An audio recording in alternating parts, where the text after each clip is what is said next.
Hi guys, we just got to the supermarket and we felt inspired to do a quick video about what's actually in our food. So we'll look at some different packages and read some labels and see what is actually inside these products. And also we'll look at some different places where you can buy your food. We'll see you in there. Yeah.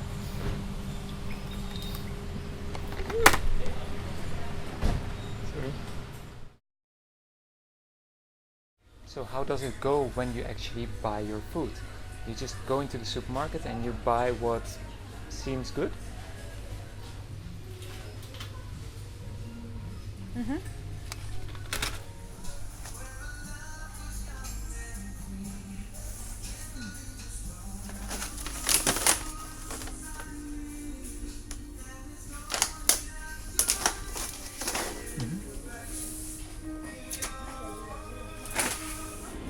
So what did you get, Howard? I got some Greek yogurt. Some of my favorite granola. Traditional Special K yogurt. Some mango yogurt because I really love mango.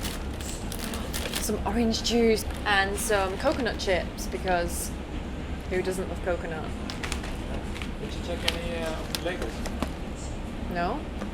I mean, it says plant-based, preservative-free and natural yogurt, so no need. Sugar. Beef gelatin. What? Yeah, beef gelatin. So shall we have a look at some of the other labels? Let's have a look. Kellogg's Special K. Seems pretty plain. Oats is good. Let's see. How much sugar? What says here? 14 gram of sugar. What does that tell us? Well, it's good to look at the serving size. Serving size 45 gram, 15 gram sugar. That's 1/3. That's more than 30% sugar. That's a lot of sugar. I don't think that's really good. Special K, what a way to start your day. Let the sugar take you away. Next one, granola. Yeah, I saw what you were doing there, Hara. This definitely looked like the most natural one. Looked like a good choice. You know, the package is brown, it's a bit paper-like. It's looking good, right? So, if we look at the ingredients here, for sure it's a little bit better than the other stuff, but still when you count the sugars, let's do it for a moment, it still comes down to about 20% sugar. So that's your healthy granola, 20% white sugar. So we're getting a lot of sugar today. What about orange juice? Well, if we look here, there is some actual orange in there, and there's all these preservatives in there, some chemical things, and there's synthetic flavor. So what you taste is not actually the orange, it's like a synthetic flavoring of orange. And of course there is a healthy amount of added sugar, as if the orange juice has not enough sugar in it. They just add some sugar cubes. I guess the big story today is sugar. So what about just some plain coconut chips? Surely that's something better, right? Yeah, and it's not so bad. There's just 3 ingredients: coconut, sugar, and then a little bit of palm oil. Now, this is a different story, but yeah, if you want to be somewhat sustainable in the world, you want to try to avoid palm oil. It's really not good stuff. It's really detrimental to the environment, and it's in a lot of things. Finally, some yogurts we looked at. Like we just discovered, if you think you're a vegetarian and you just eat some yogurt, some cows have been killed for this, not just milked. So there's some beef gelatin in there. So you said you like mango, so you picked up this one. It looks nice and green, it seems healthy. And then when you actually look at the labels, the amount of mango inside is not so much, and there's a lot of synthetic flavoring again.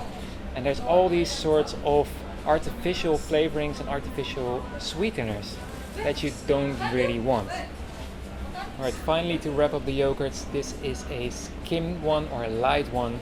It says very low in fat, and I'm sure that's true, but just remember whenever it says light, it's probably full of sugar or chemicals to boost up the flavor that's actually missing from what they take out. So you should be aware that about 70% of all the people in the world are lactose intolerant. And even in the West, Caucasian people, they tend to do the best, but even there about 10% is lactose intolerant. So if you're not aware of this, but you're actually lactose intolerant, there might be a lot of problems showing up, skin problems or other things in your body showing up, and you never know what the underlying cause is, and it might be dairy. So it might be a good idea to cut the dairy for a while and see if you feel any better. So how do you want to feel when you've eaten food? After you've eaten a meal, you want to feel healthy, alive and vibrant. And you're definitely not going to feel that if you eat this stuff. So as you probably guessed, I didn't buy any of those things. That's not the kind of food I eat. I ended up putting everything back on the shelf from where it came. The only thing that I actually buy from here are things like frozen peas, beans, lentils, rice, whole grains, and that's about it. Oh, and coconut milk. I'm really looking forward to showing you where we actually buy our food from. Yep, processed stuff made for shelf life, not the freshest thing you can eat. And actually everything in here is in plastic, palm oil is in everything, and like we saw already, everything is full of sugar, just to name a few things. So, a little moment of reflection, because we're not saying you shouldn't buy anything in the supermarket at all. We understand it's convenient and you may not feel like you have that much time. It's all about taking some small steps. So taking some small practical steps for where you're at right now and what you can actually manage. Not to overwhelm yourself, but actually just looking at how you can make those small changes to implement those into your lifestyle. Yeah, taking a step in the right direction. And what is the right direction? Because we understand there's a lot of different voices out there, a lot of different diets and a lot of different ways to do things. This is healthy, that is healthy. So it might be easy to get confused. But there is a common thread, there's a common theme. And that is whole foods, more natural, eating more natural and less processed. So, some small things that you can do before you go to the supermarket. So, number one is having a clear intention before you do your shopping. Asking yourself, how do I want to feel? And just quickly writing that down. And of course, having a shopping list so that when you get into the supermarket, you're not feeling completely lost and overwhelmed in the mass of stimulation. Yeah, or even when you quickly go to the supermarket to get some things and you don't have the exact list, you are entering a space that is full of advertisements and full of all these brands trying to grab your attention. Like when you think about it and you take a step back and you reflect on what sort of space it is quite a weird thing, a supermarket. We are all quite used to it because we've grown up with it. But before you enter the supermarket, just take a moment to ground yourself. And it doesn't have to be all like hippie of like, oh, the scary supermarket, I need to be so centered before getting in. But it does help to just take a deep breath and just come back to yourself. Remember what you're doing here and what you're coming for. And don't get lost. Don't get lost in this straight away. Just stay to yourself for a moment before you enter. And from this space, okay, now I'm moving with direction, with intention. So number two, checking the labels of the things that you're buying. If you are going to be buying prepackaged foods, then really just looking in detail at what's in the food. So things you want to be looking out for if you are trying to be mindful of your dairy intake are milk and dairy, because those things are in absolutely everything right now. And looking at the ingredients for things like preservatives, sugars, as we've seen, are in everything. And on that note, if you look at the ingredients, you can pretty quickly tell how processed something is by how many things are in it. If there's a list of 100 things and it's a bit overwhelming, then, well, it's going to be a bit overwhelming for your system as well. So look for things that have less ingredients. And also a little quick tip is that the ingredients that are in there most, that take up the bulk of the food that you're buying, are listed first. So if sugar is listed as number 1, 2, or 3, that's not a very good thing. So point number 3, buy things that are in season. If you see something like a mango on the shelf, just ask yourself, are mangoes grown here? And you'll probably reach the conclusion, if you're in a place like England and Europe, that mangoes do not grow there because it is too cold. So eat as close to the source as possible.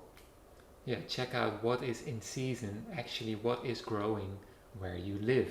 And if things come from all across the world, they've been picked when they're not ripe yet, then they've been shipped. Often they get like ripening agents so that they ripen right on time, and then sometimes they get some extra color just to look more ripe.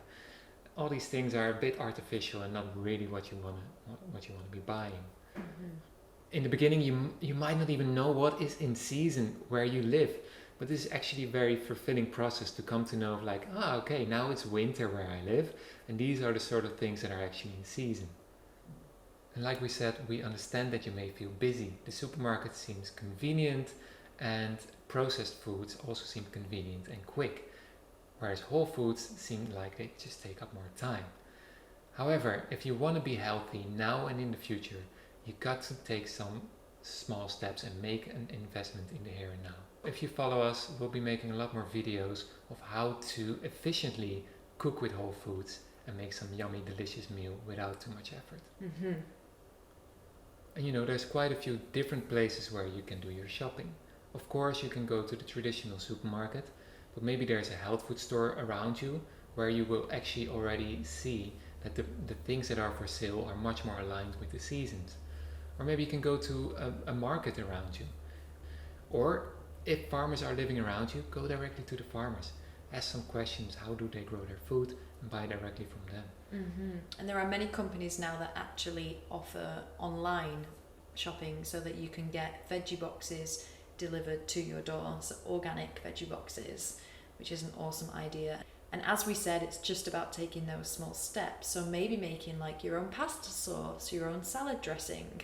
Yeah, invest in some herbs and spices and just make one of these things at a time. Just one little thing. Mm-hmm. Don't try to do it all at once. Mm-hmm. For us, we also learned step by step. In the beginning, there was only a few years ago, I didn't know how to make a good salad dressing. I didn't know how to make a soup. And now we're just producing them en masse. Every day, amazing salads, amazing smoothie bowls, yummy soups, just throwing some things together, just knowing the process and very easily creating these things very efficiently and very easily. On that note, we would love to show you where we buy our food from. And for us, we have been super, super blessed. The house that we have in Bali is directly across the road from a beautiful garden that 2 local Indonesian men run, and they pull our food and our fruit and veggies directly from the ground, and we can see it with our very own eyes.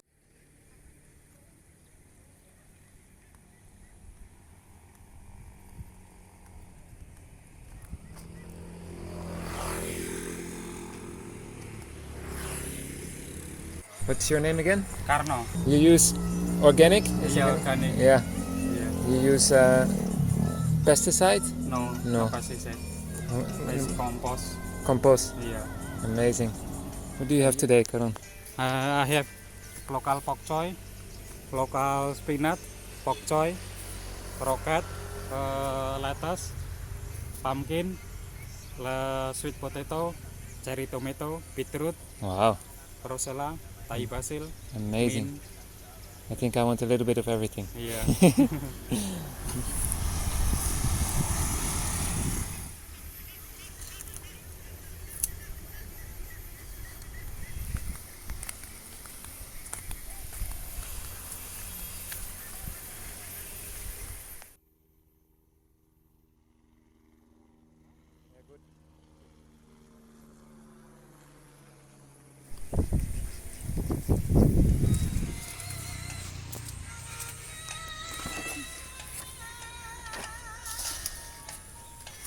The pack. Yeah, okay, clear.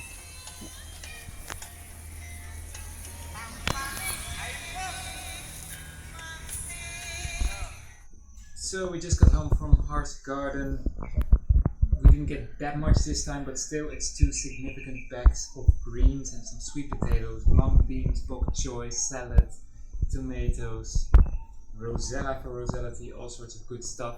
This costed 40,000 rupiah, which is about 2.5 euros or 3 US dollars. So it's amazing value for lots and lots of organic greens. I'm just gonna cut this up right now and steam some bok choy and enjoy it.